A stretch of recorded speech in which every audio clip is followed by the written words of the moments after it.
Right, welcome ladies and gents. The Acolyte still continues. We're hearing more and more about it as the sort of months/years go on. I'm sure we'll learn even more about it, to be honest.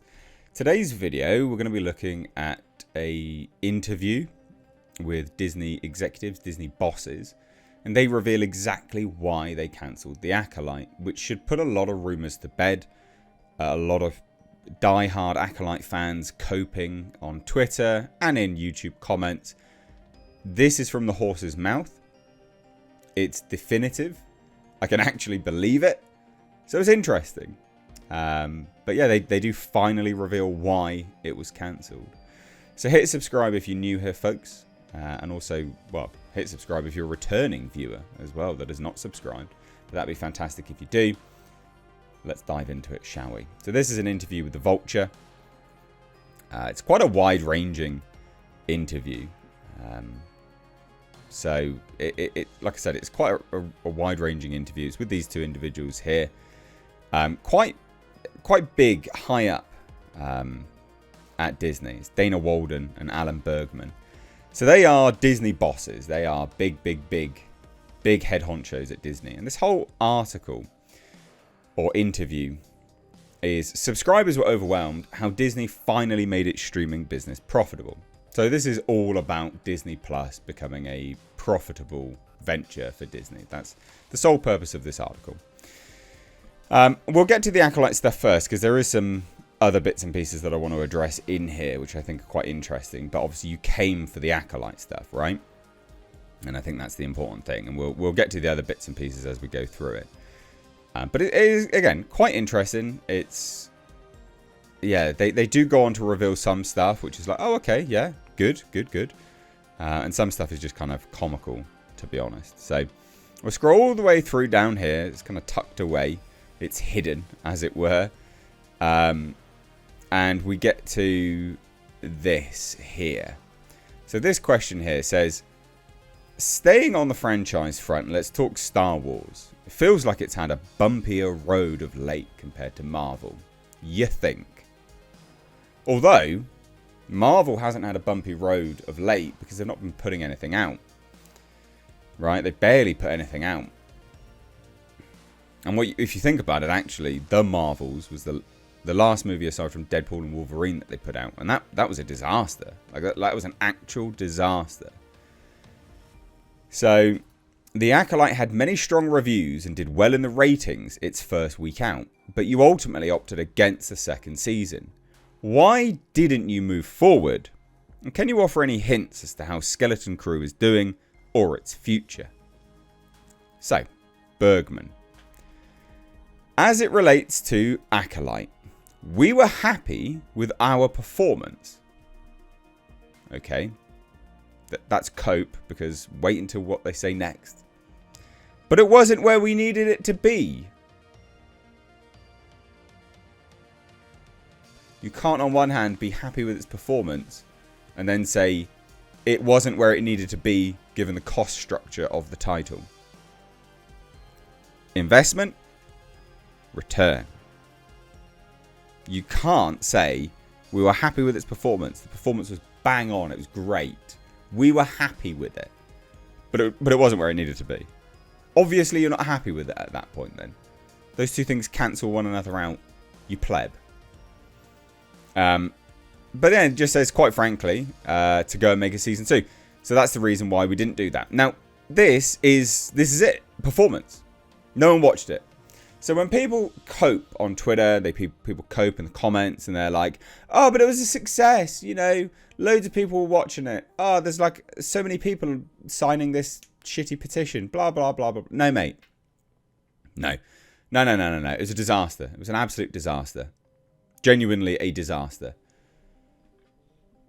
They can say that they thought the performance was fine and they were happy with it as much as they want, but it doesn't mean that it wasn't a success. It wasn't profitable. None of Disney is profitable, to be fair, on their streaming platform. They don't have enough subscribers for it to be profitable for the investments that they're putting into it. But the main take home here is no one watched it. Literally no one watched it at all. That's why it got cancelled. And the ratings were actually pretty terrible. They were pretty goddamn bad. the amount of people that were watching it weekly just was falling off the face of the cliff. And that was one of those shows that actually had the benefit of being caught in the sort of cultural sphere of conversation, because people wanted to watch it for the comedy factor. But yeah, still terrible.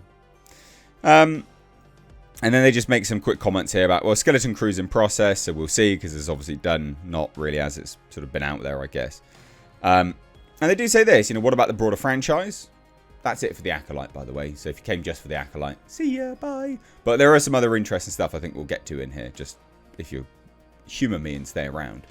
So what about the broader franchise, both on streaming and in theatrical? In terms of what's coming up, we have Andor Season 2, which we're really excited about. It is excellent. I've watched all the episodes, and it is a fantastic season. And we have Ahsoka Season 2, which Dave Filoni is leading. And then we're looking at a number of additional series that are in development. We'll see what we decide to do. As I said earlier, they have to be great. And when we're in a position where we think we have what we want, we're going to move forward. In terms of the films, at this point we have Mandalorian, which is coming out Memorial Day 26. And we've got a number of films that we're developing. When we're ready, we'll be making announcements as to what those are. Okay, fine. That's fine. No worries. Sure, but we'll scroll up. So there's some other interesting bits and pieces here, which I think is quite... They tried to make out that Agatha was a big win, which I think is interesting. I think that's only a win on cost per view basis, not on overall views. And they do say, in terms of costs, we've been looking at our costs very hard, trying to make these titles as economical as possible, as cheap as possible. And some of them will have less visual effects than others, which can have a substantial impact on the cost. So clearly those with big visual effects cost significantly more. With certain titles we're looking at now that we're testing that will have less visual effects and they're more moderately priced. So that's fine. Now, another good thing, which I thought was quite an interesting one, because obviously Disney and FX, they're closely linked, right? So they say this: does the success FX had with Shogun, loved that series, which cost more than anything else the network has ever done, make it easier to take chances with more big budget projects that are also riskier? Or is the plan to focus more on smaller bets with modest budgets but potentially big payoffs like The Bear? Now this is interesting because contrast this with what they're talking about Marvel and Star Wars. Need to make it economical. Need to tighten the budget. Star Wars was too expensive, right? Just remember that, because now they're talking about Shogun. I mean, it's nothing really. It doesn't have the cultural impact that, say, Star Wars does on the broad basis. But they're like, yeah, biggest production ever. Yeah, we'll take risks. It's mad. Well, as you know, Shogun Season 2 is coming. So it's a portfolio of projects, and that's always been the strategy.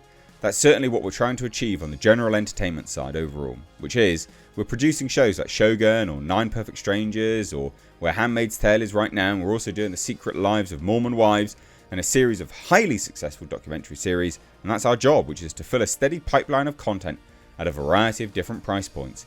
Alien Earth is a big shot for John Landgraf.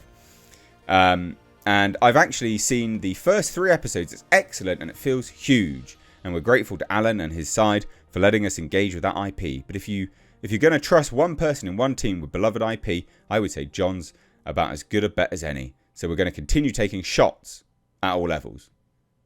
So like, yeah, Star Wars and Marvel's dead, but yeah, other things we'll take shots on. It's mental. It's absolutely mental. I just thought this was an interesting article. So there you go. Why was Acolyte cancelled? Because no one watched it. Straight from the horse's mouth. You can cry all you like. You can sign as many petitions as you like. It's never going to come back. No one watched it. There you go. Leave your thoughts down below. Bye now.